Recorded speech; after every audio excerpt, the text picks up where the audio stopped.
السلام علیکم ورحمت الله وبرکاته مغفرته. محترمینو محترمو پوښتنه کړې ده چې زما یو نږدې ملګری انډوال مې دی، دی د ده فراز یوازې زه پټ خبر یم، ښه دنیاداره، ښه اخلاقمند، ښه خوش اخلاق انسان دی، ښه لمونځګزاره، خو دی یو بد عادت لري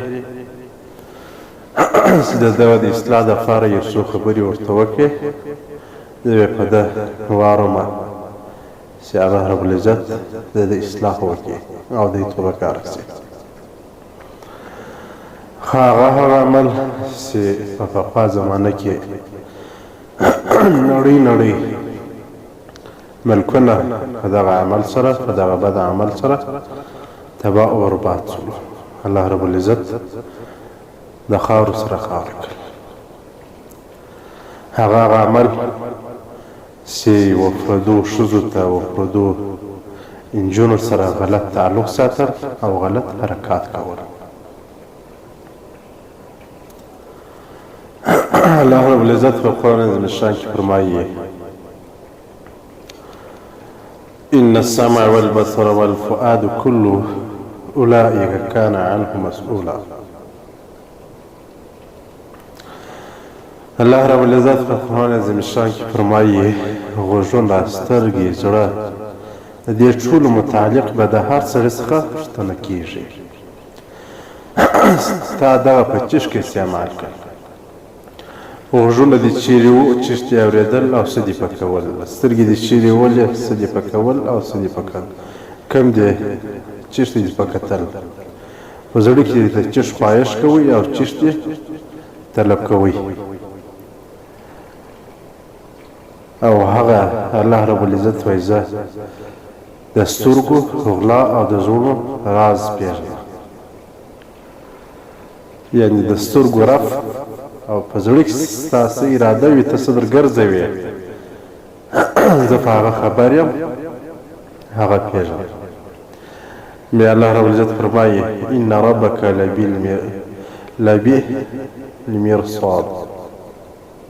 لبالمرصاد. الله رب العزت وایي: بېشکه ستاسو رب لبالمرصاد، ستاسو انتظارګاه کښې دی.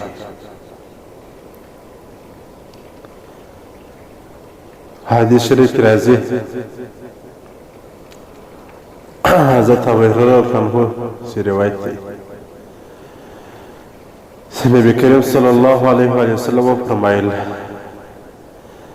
د بني آدم په حصه کښې چې څومره زنا لیکل سوي دي، لا محله ضرور به په کښې مبتلا کیږي.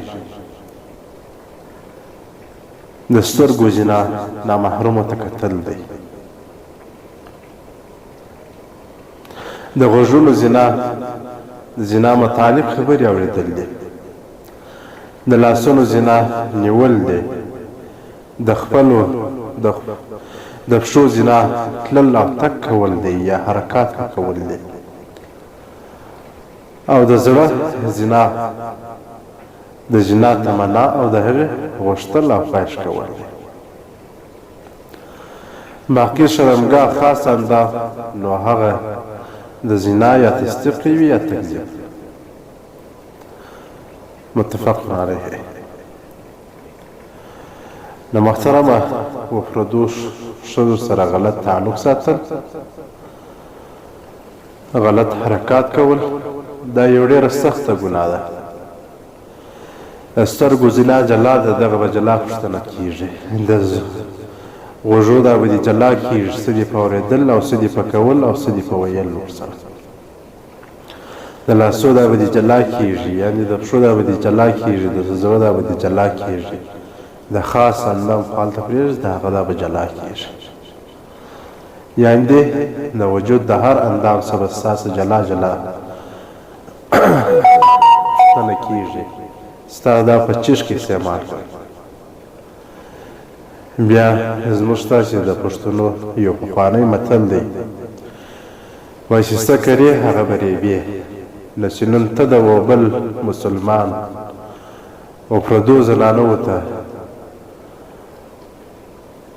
غلط نظری کوي، غلط الفاظ استعمالوي، غلط حرکات کوي، سبا به ساس به دغه کېږي، ستا د خور سره به دغه کېږي. که ته د بل د خور سره دغه کوې، سبا به ستا د خور سره وي. که ته د بل د مور سره کوې، سبا به ستا د مور سره وي. که ته د بل د کوروالا سره کوې، سبا به ستا د کوروالا سره وي. ریاض صالحین جلد 2 صفحه نمبر 328.